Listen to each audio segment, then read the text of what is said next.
A chuva caía como lâminas afiadas sobre as ruas de Lisboa naquela noite de outono, quando João Salazar, o implacável CEO da Salazar Tech, assinou o cheque de 1 milhão de euros para o lar de idosos do Tejo. Ele não sabia que, ao rabiscar sua assinatura com a mão trêmula de cansaço, estava selando o destino de um segredo enterrado há 30 anos. No dia seguinte, ao visitar o lar para a cerimônia de entrega, um grito ecoou pelo salão: "Meu filho! É você mesmo!" E ali, entre as cadeiras de rodas e os olhares curiosos, João congelou, o coração martelando como um tambor de fado proibido. João piscou, o mundo ao redor borrando em um véu de incredulidade. A mulher que falava era alta, mesmo curvada pela idade, com pele negra como a meia-noite africana que ele só vira em fotografias antigas de Cabo Verde, sua terra natal distante. Seus olhos, castanhos e intensos, cravavam-se nos dele como âncoras em um mar revolto. "Mãe", sussurrou ele, a voz falhando pela primeira vez em anos de reuniões de conselho e negociações bilionárias. Ela era Maria dos Santos, a mulher que supostamente havia morrido no parto, deixando o órfão aos cuidados de um pai distante e uma sociedade lisboeta que sussurrava sobre um menino sem raízes. Mas ali estava ela, viva, tremenda em uma cadeira de rodas, as mãos estendidas como galhos de oliveira seca. O salão do lar, decorado com bandeiras portuguesas e flores de cravo para a ocasião, pareceu encolher.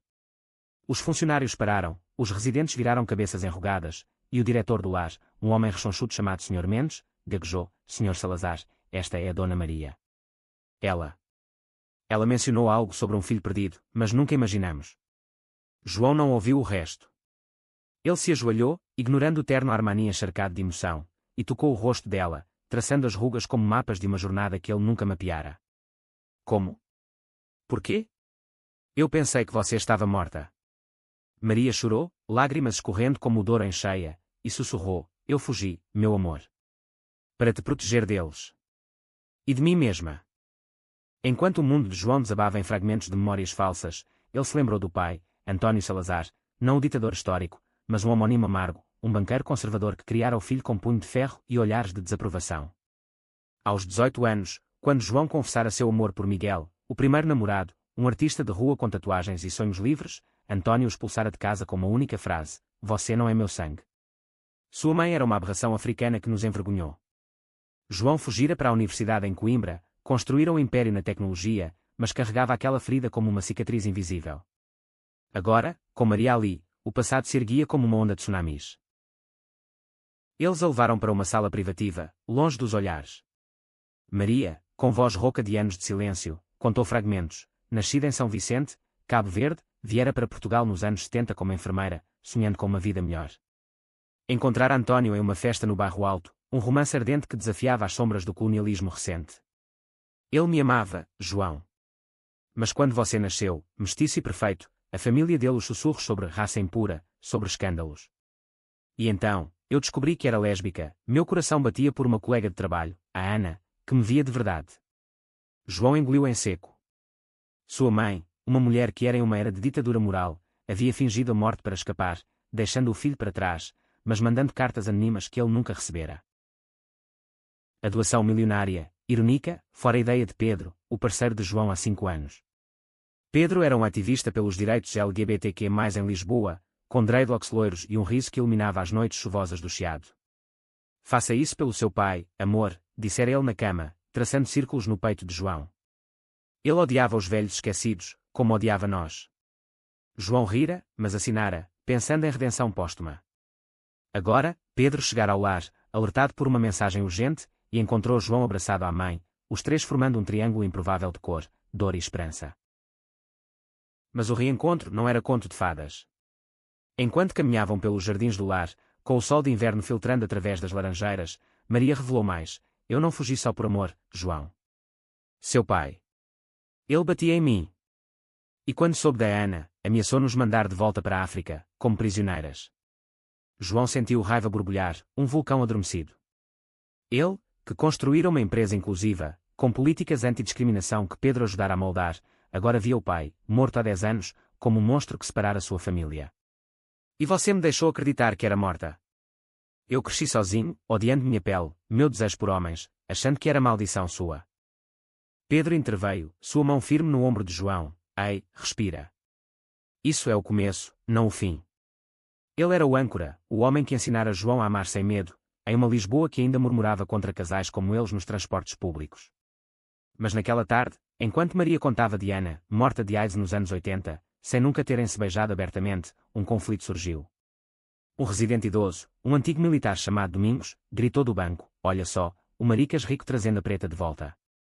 Portugal não precisa de aberrações."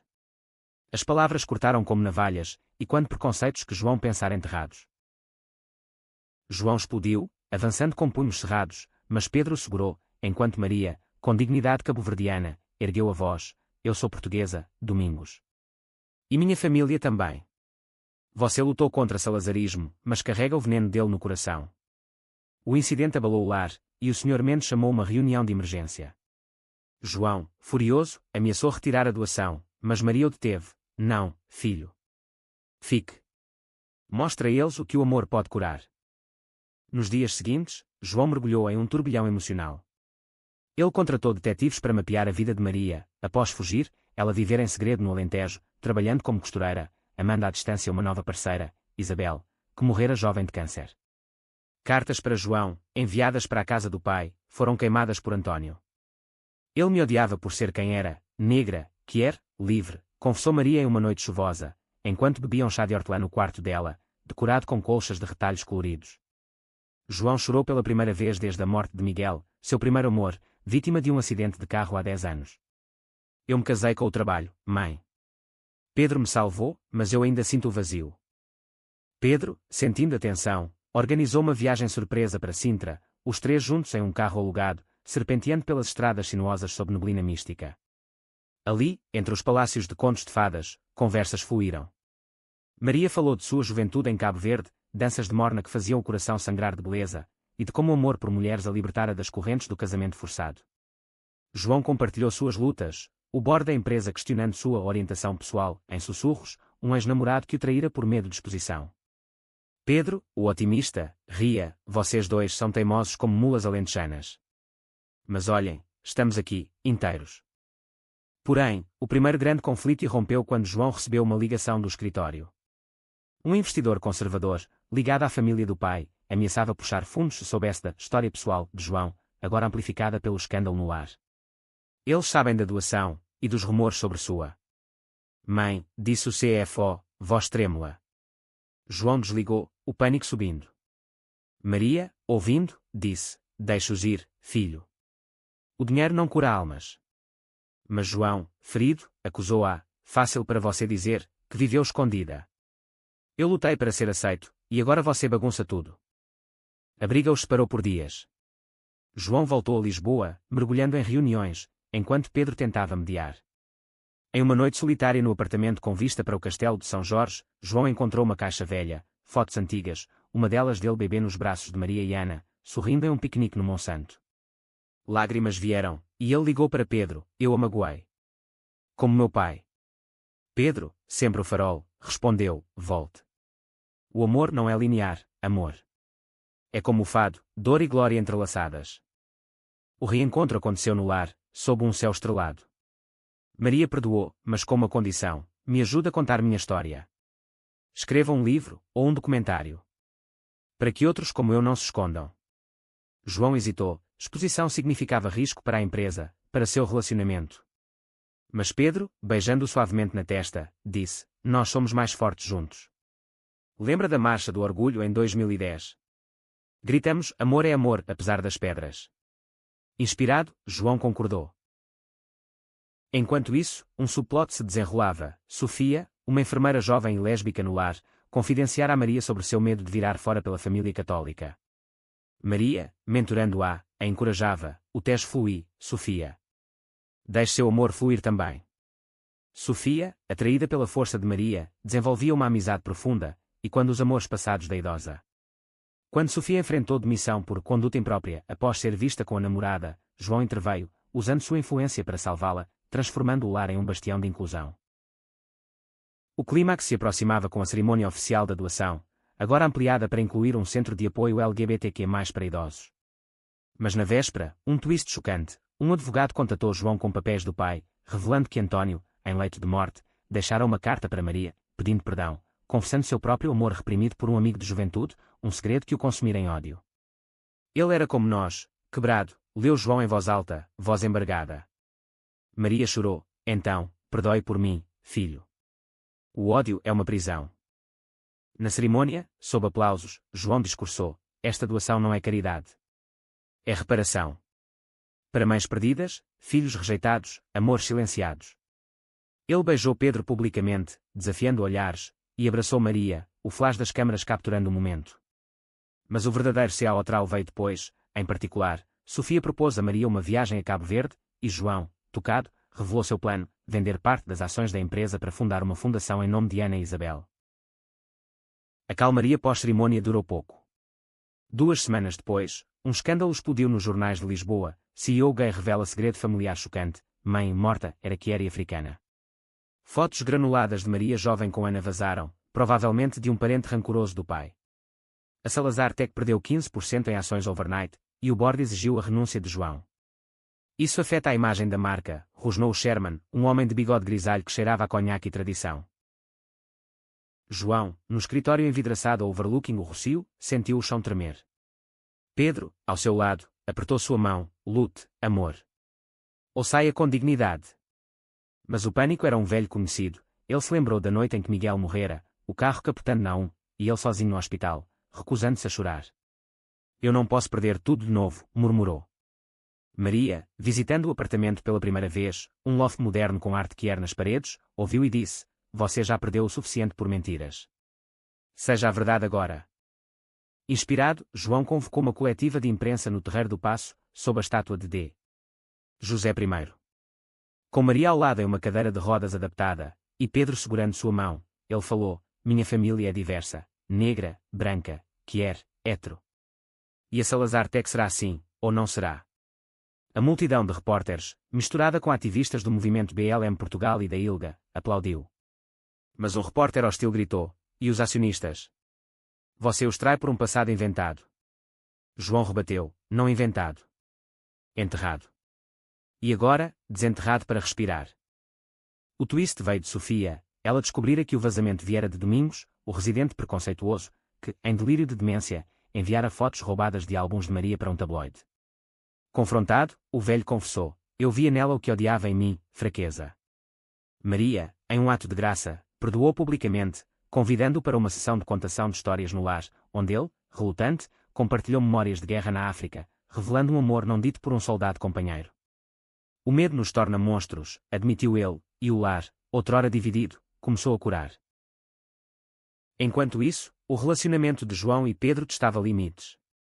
Pedro, exausto de ser o suporte emocional, confrontou: eu te amo, mas você me usa como escudo. Quando eu sou o centro. Uma briga feroz eclodiu no bairro Alto, durante o jantar em um restaurante de fado, com guitarra chorando ao fundo. João acusou: você quer que eu largue tudo por idealismo? Pedro rebateu: não. Quero que viva, não sobreviva. Eles se separaram por uma noite, Pedro dormindo no sofá de um amigo ativista, João vagando pelas ruas até o amanhecer, parando na sede de Lisboa para rezar, não a Deus, mas ao destino. O amanhecer trouxe reconciliação. Pedro voltou com café e pastéis de nata, dizendo: eu errei. Somos uma equipe. Eles fizeram amor devagar, redescobrindo toques, mas o foco era emocional, promessas de terapia conjunta, de equilibrar trabalho e coração. Maria, sabendo, sorriu: amor é como vinho do Douro, melhora com tempo e paciência. Um novo conflito surgiu com a família estendida. Uma prima de António, Rita, uma socialite de Cascais, processou João por difamação póstuma, alegando que as revelações sobre o tio mancharam o nome familiar. O tribunal em Lisboa virou circo midiático, com manifestantes pró-LGBTQ+, do lado de fora cantando hinos de liberdade. João, testificando, falou de abusos: meu pai me ensinou ódio, mas eu escolho amor. Maria, como testemunha, descreveu o casamento como prisão, sua fuga como salvação. O juiz, uma mulher progressista, arquivou o caso, mas o dano estava feito. Rita cortou laços, isolando João de heranças. Em meio ao caos, um raio de luz, Sofia e sua namorada, Clara, uma jornalista freelance, publicaram um artigo no Público sobre o lar como modelo de inclusão. O texto viralizou, atraindo doações extras e voluntários quier. Maria, orgulhosa, disse a João: veja. Das cinzas, Fênix. Mas internamente, ela lutava com saúde declinante, um diagnóstico de Alzheimer precoce, revelado em exames que João insistira. Eu vou embora devagar, filho. Lembre-se de mim inteira. João, devastado, mergulhou em pesquisa, financiando ensaios clínicos via sua fundação. Pedro o apoiou, mas o stress rachou sua própria armadura. Ele confessou uma oferta de emprego em Berlim, para liderar uma ONG global. É uma chance, João. Mas sem você, é nada. O dilema pairou como nuvem sobre o Tejo, ficar e lutar, ou ir e crescer. O clímax pessoal veio em uma viagem a Cabo Verde, organizada por Maria como adeus ao passado. Em São Vicente, sob o sol escaldante da Mindelo, eles dançaram morna em uma praia de areia negra. Maria, revivendo memórias, encontrou uma sobrinha distante, Lúcia, que contava histórias de Ana como heroína local. Mas uma tempestade literal, chuva torrencial e ventos uivantes, isolou-os em uma cabana. Ali, Maria teve um episódio, confundindo João com António, gritando acusações.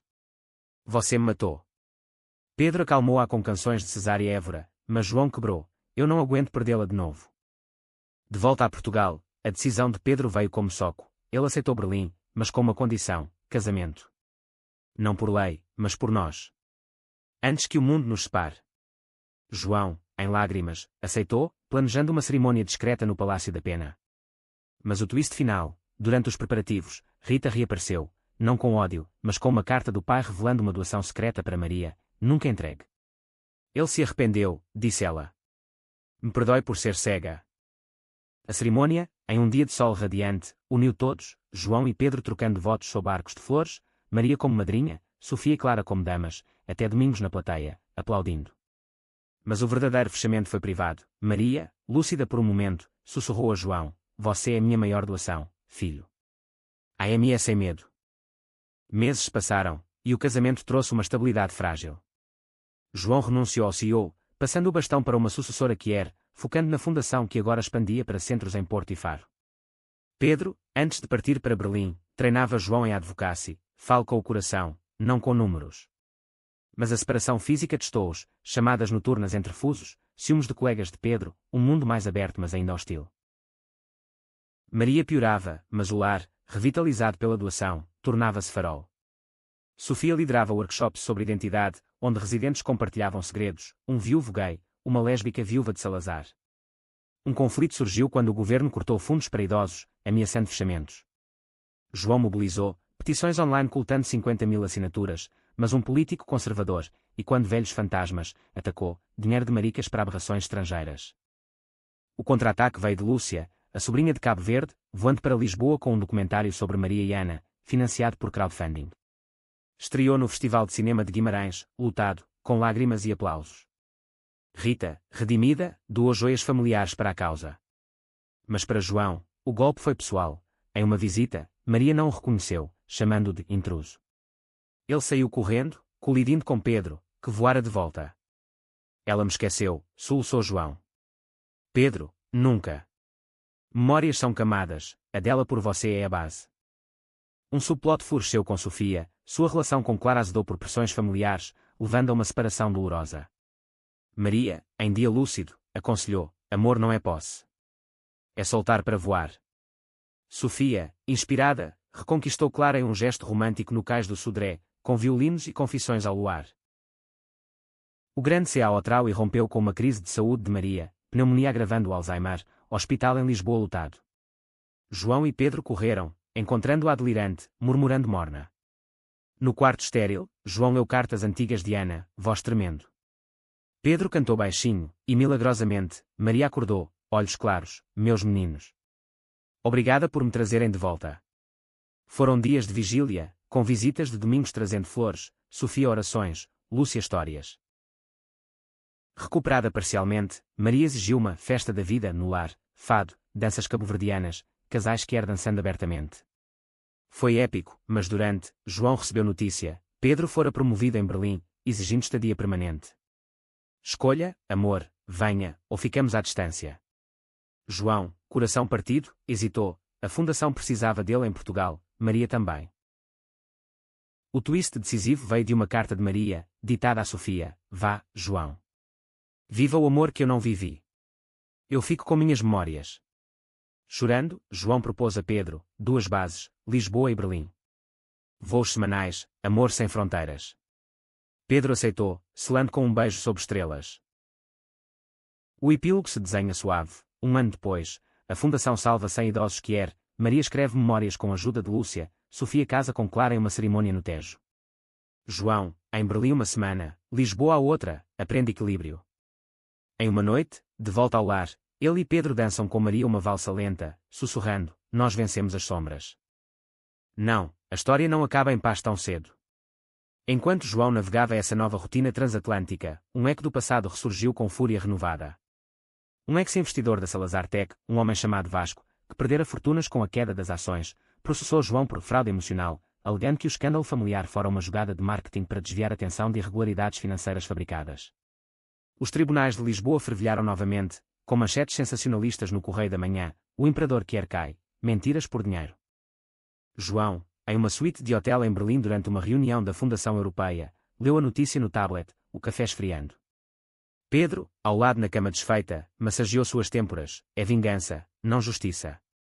Lute com fatos. Mas o dano era profundo, doadores hesitavam, Sofia ligava chorando, o lar está sob escrutínio, eles dizem que somos propaganda woke. Maria, agora em estágio avançado, mal falava, mas seus olhos, quando focavam, imploravam força. O conflito escalou quando Vasco, em entrevista na TVI, desenterrou difamações. Salazar é gay, sim, mas sua mãe ressuscitada é uma impostora cabo-verdiana atrás de herança. A raiva racial explodiu em comentários online, com trolls neonazistas invadindo fóruns LGBTQ+. João, sentindo o peso do mundo mestiço em seus ombros, questionou tudo, talvez eu deva me esconder de novo, como você, mãe. Mas Maria, em um raro momento de clareza durante uma videochamada, apertou a mão de Sofia e disse, não, filho. O silêncio mata mais que ódio.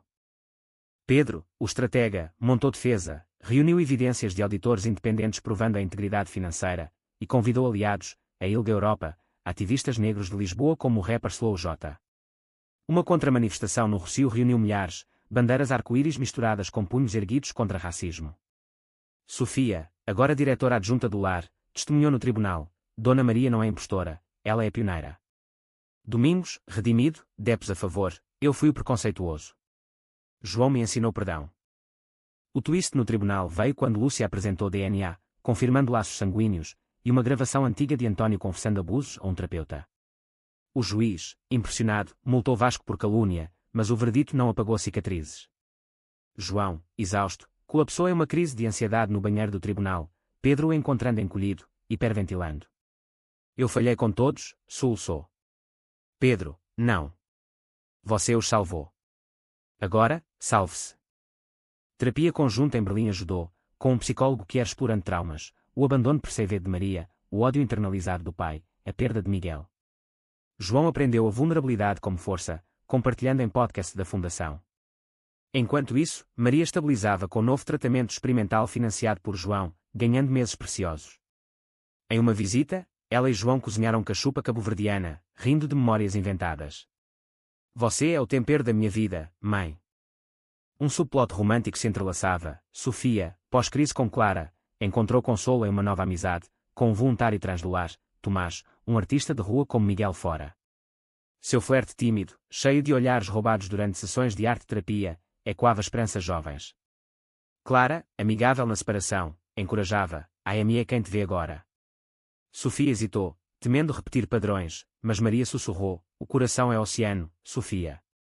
Mergulhe. Pedro, em Berlim, enfrentava seu conflito, a ONG o pressionava para tonar down a advocacia racial, focando só em Kier e SUS. Eles dizem que divide o movimento, confidenciou a João em uma ponte sobre o SPRI. João, não divide, une. Lute como eu lutei por você. Pedro renunciou parcialmente, criando um braço para a interseccionalidade, inspirado pela jornada de Maria. O CA Otral se aproximava com o aniversário de Maria, 80 anos, celebrado no lar com convidados de Cabo Verde e Lisboa.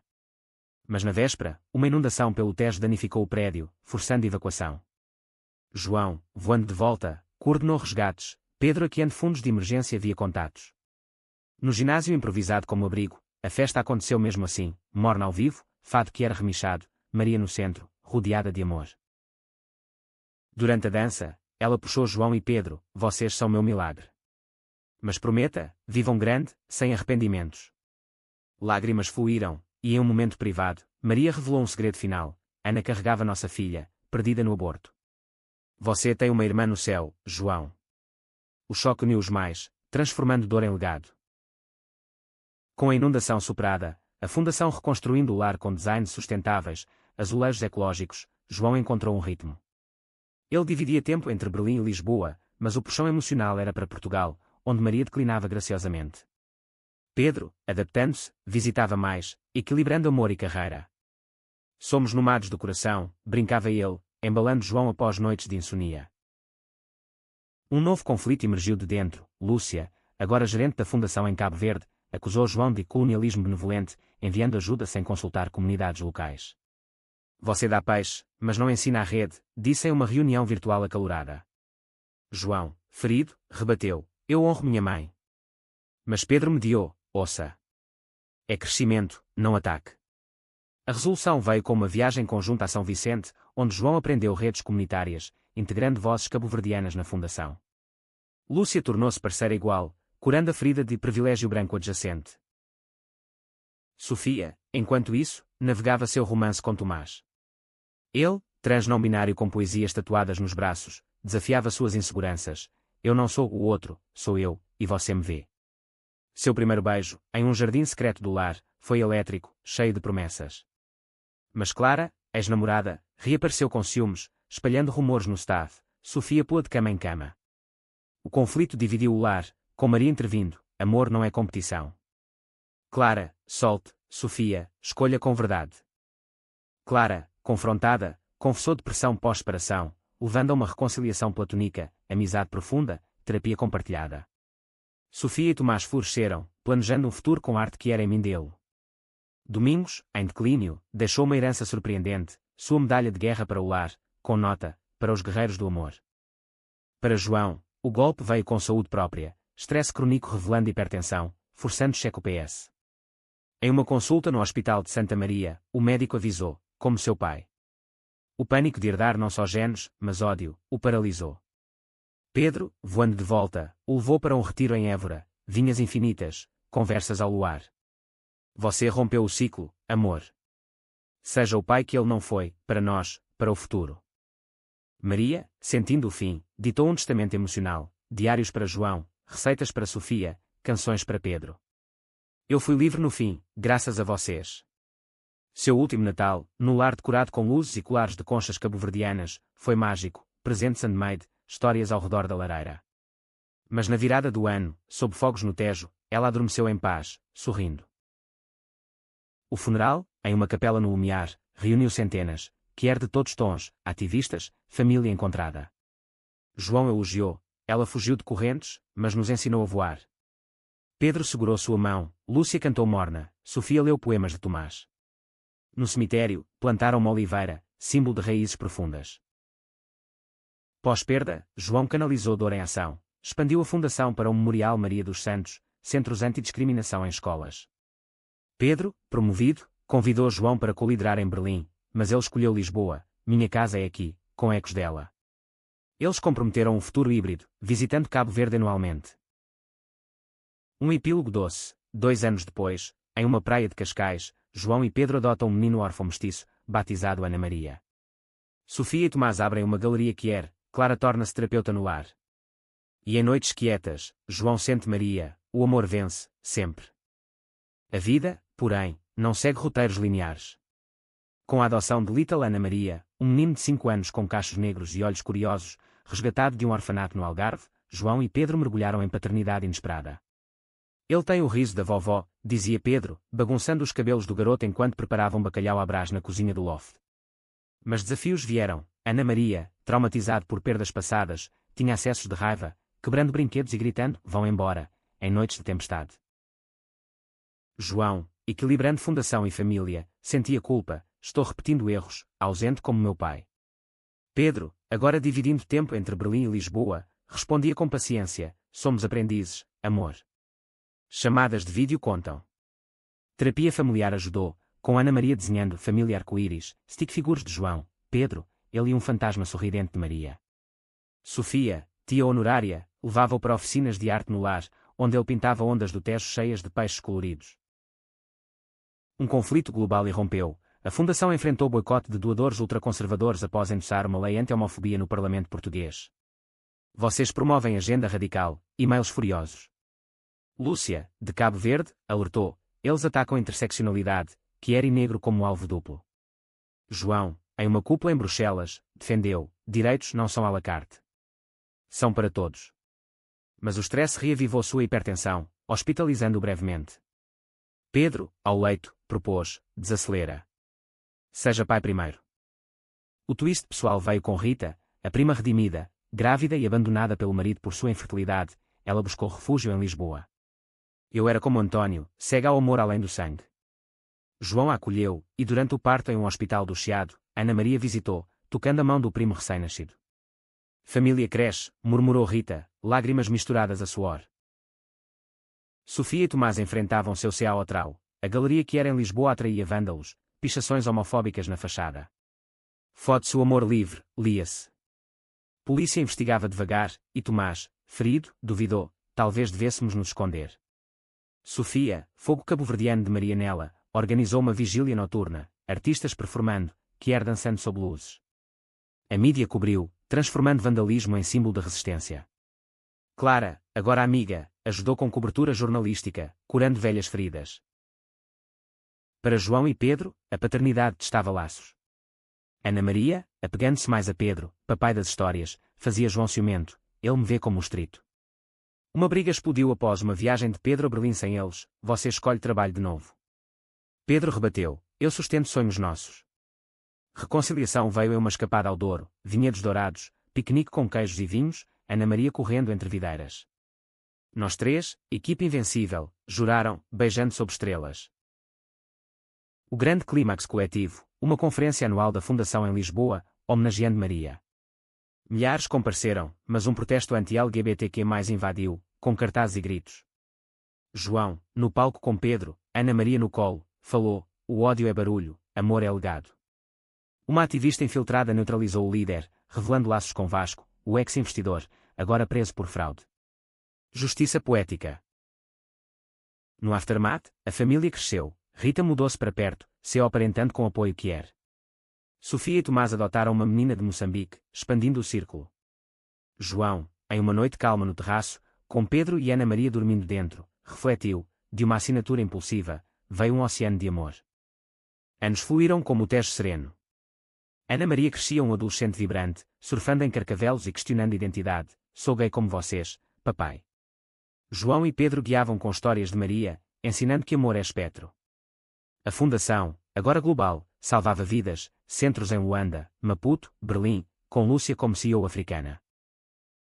Sofia e Tomás prosperavam, sua galeria um hub cultural, casados em cerimônia morna-fado. Clara, casada com um professor, visitava, o quarteto uma família escolhida. Rita, mãe solteira forte, dirigia uma ONG para mulheres quer idosas. João, semi-aposentado, escrevia memórias, Sombras do Tejo, uma herança quer. Lançado em uma livraria no Chiado, best-seller, inspirando gerações. Pedro, aposentado cedo, CO escrevia, seus dreads grisalhos uma coroa de sabedoria.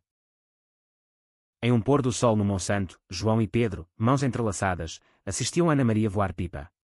Valeu cada luta, sussurrou João. Pedro, e cada abraço. O legado de Maria ecoava, amor, vencendo preconceitos, sendo tapeçaria de cor e coragem em Portugal eterno.